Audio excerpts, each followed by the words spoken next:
Okay, so the Great Pyramid is right here with the basalt. It's kind of landing here, flat area with the stones, and there are a couple of pieces here.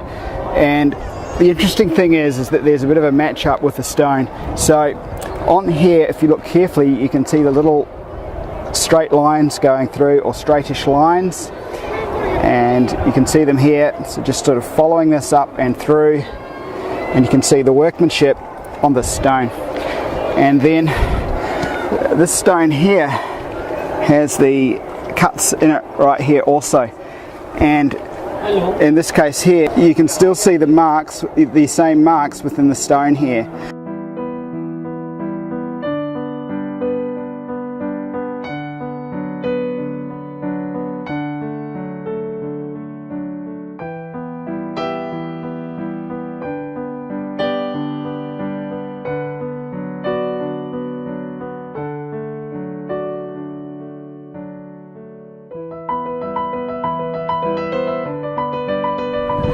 Just beside the Great Pyramid, once again, the last spot was just over here, but another place here where the stone is remarkable, so we'll look at a few still shots from here.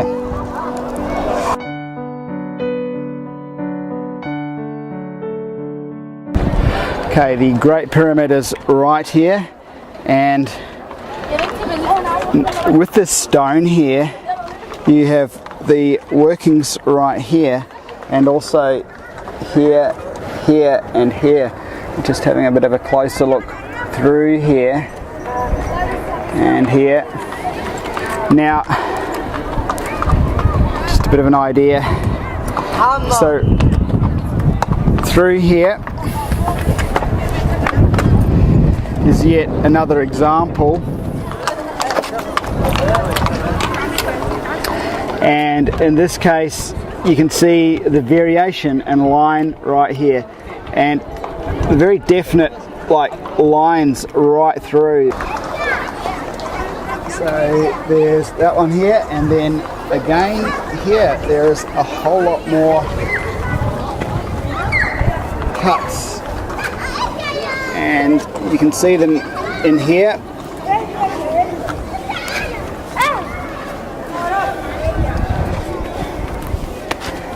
And again through here.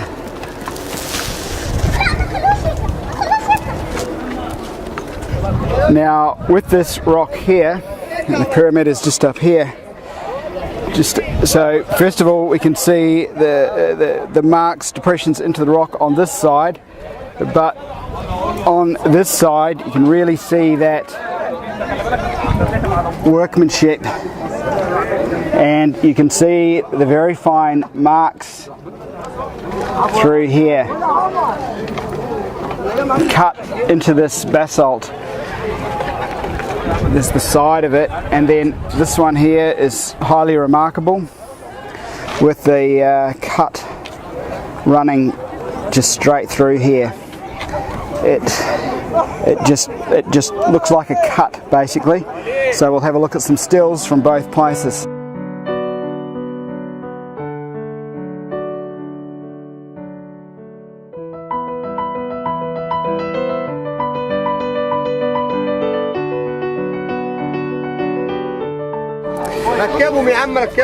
So one mark is right through here in that rock there, and again they just dotted around here, so more here, workings deep into the rocks. Okay.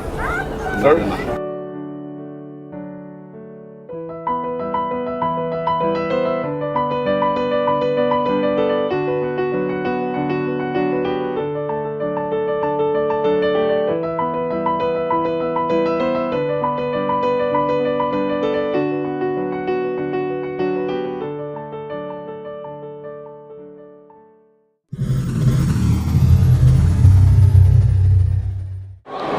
So this is the other side of it, and it's kind of recessed out, and coming around this way, so there's a bit of a line going down here, and then across the top there's this line that tracks through here also, and leads to the cut, although the cut's kind of gone off in a way. And here is yet a further look. Now, you can kind of see that it undulates along here, and if you touch it, it undulates also. Now, there is a straight cut through here, and yeah, this is like, it's hard to tell if it is a straight line through there. I'll just get a good look at it, or a curved one.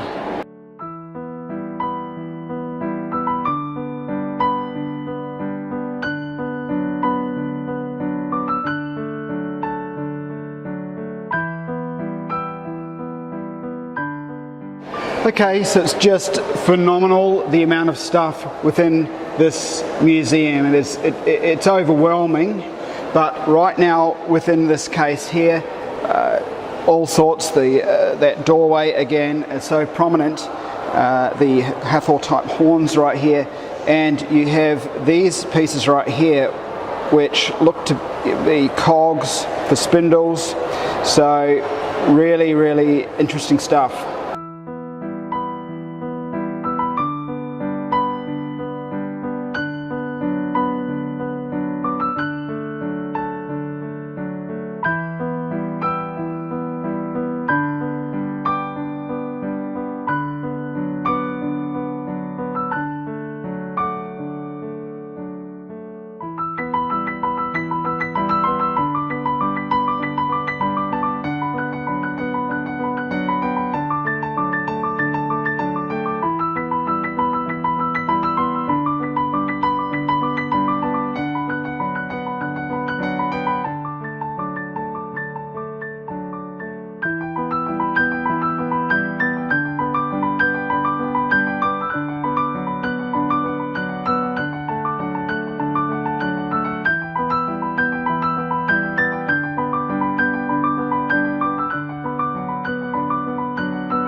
This sculpture dates back to the 5th dynasty, and you can see the plaque here. So it dates back around 4,500 years, according to mainstream history. I noticed the 2 cuts at the back of the sculpture, so I just took some photographs of these.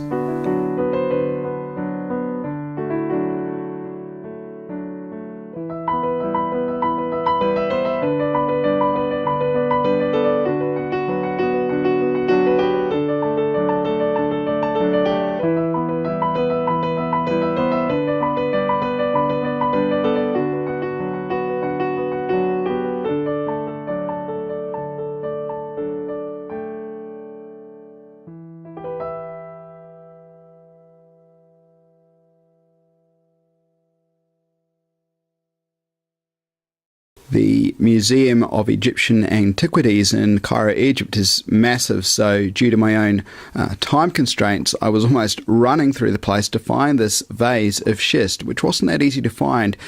So photographs, I've taken them through the glass. Now we can read the description for it. Vase of schist of unique form, intended to be mounted on a post and possibly intended to hold lotus flowers. First dynasty, so we're talking around 5,000 or just over 5,000 years ago.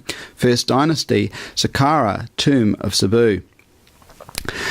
Now, other commentators such as Brian Forster, and there will be many other aspects within this video that Brian Forster, for example, has commented on, but nonetheless, with this vase of schist, there are other vases that have these similar sort of turnover form to them.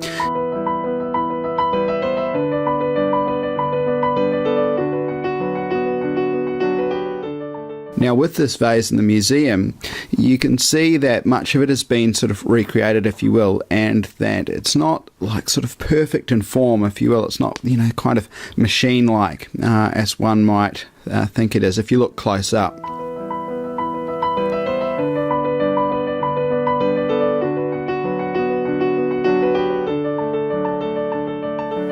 Let's note that they have stated possibly intended to hold lotus flowers, so they're not saying it is so. They do state of unique form. So you can see the round bore kind of clearly there. You can also just to the side see it, just to the side also, right there and there.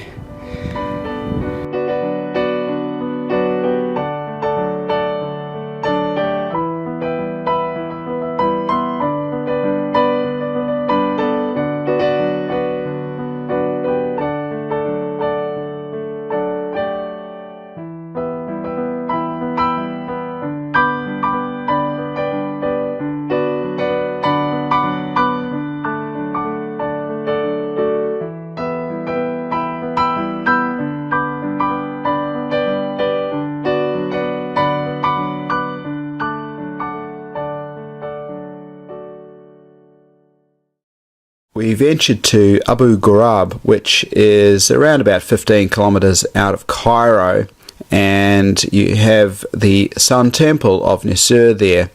Now, there's a bit of a pyramid there, and around the area you have the bowls, the alabaster bowls, and the various markings on there suggestive of machine work. In this case, you can see that there's been a bore-like device going into this stone.